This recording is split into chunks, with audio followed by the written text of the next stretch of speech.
mame ma kwaba emfamra Adom TV jumaku we eso jumadi a wogusu a wohwe eye Nkuranhyensem na me amedi ho chia me edi amjeso ene nita kotego ene de ye beto na montuo bi afa amamre on ye ka amamre a se ye wo ba wiase a as you come into this world you grow up being presented with a variety of images and cultures that you will be gradually convinced has been the best image you have to pursue or become. You will say ayede emfoni amamre ene akwan hodo ekire se we ene edimu na de akire ebia suban ebia neye ebia kasa se abodini ese se wogie e da to anim ama me ncha se enkyerɛkyerɛ amamre ka protocol ka culture. How do you define culture? Culture embodies the social behavior. Culture embodies the institutions and the norms or measuring standards of behavior.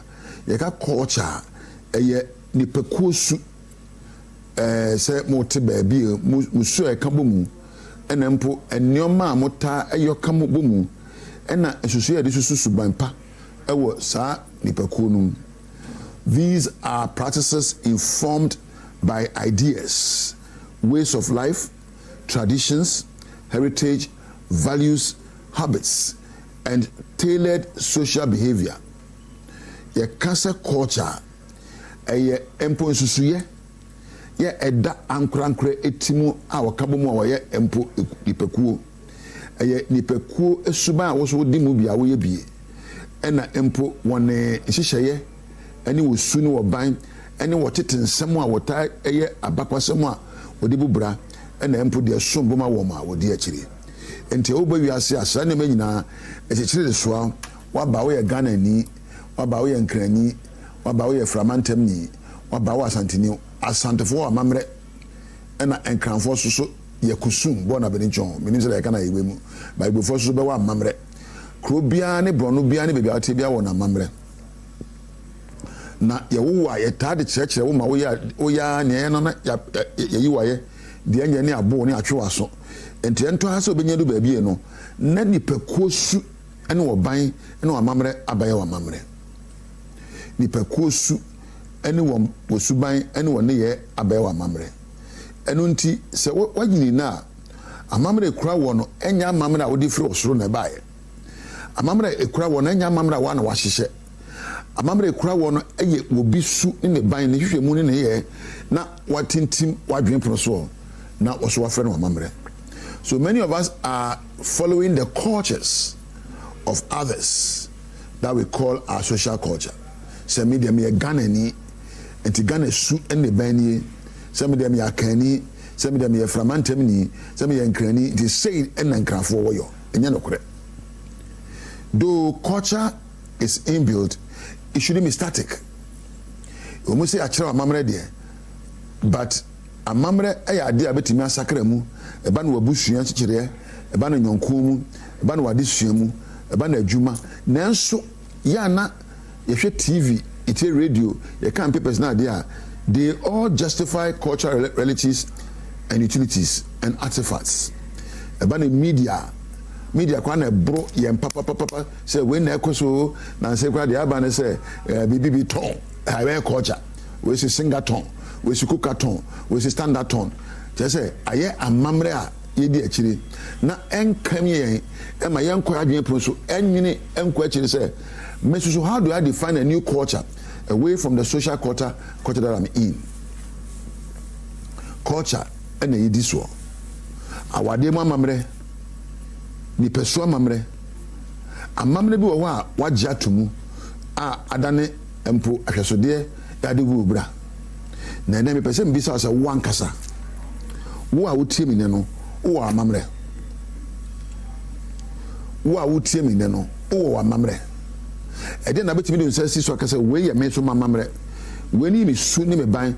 These are my institutions, these are my values, these are my beliefs that determine how I act in life. as an individual, yes, you must abide by social cultures, but indeed you must define your personal culture.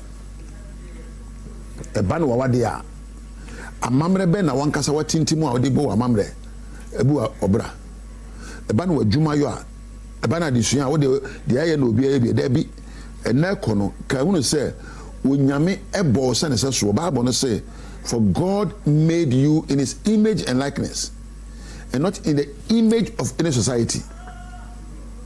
Onyame wanhwe nipakuo bi so na odeboye wanhwe oman bi so na odebowo wanhwe kwadwo wanhwe ama wanhwe kwabra wanhwe ni wanhwe togbi ohwono ani mu ena oye ose ne seso ene suban. Indeed, even though you have to work to fit into any society, you must always consider your own personal practices in alignment to the society.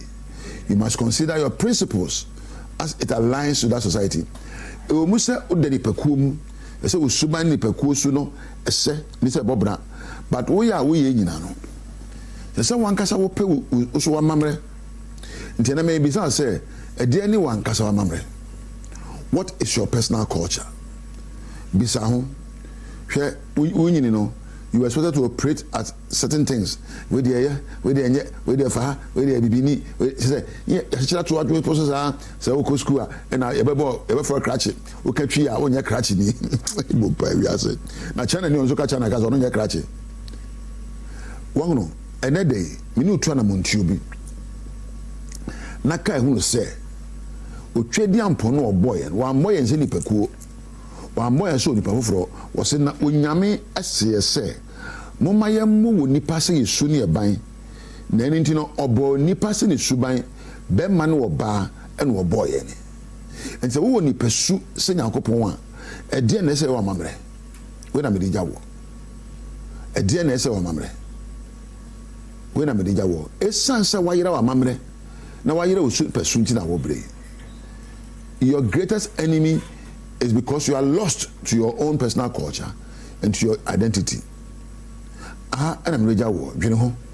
You are lost. Why you that? Uni mo mamre.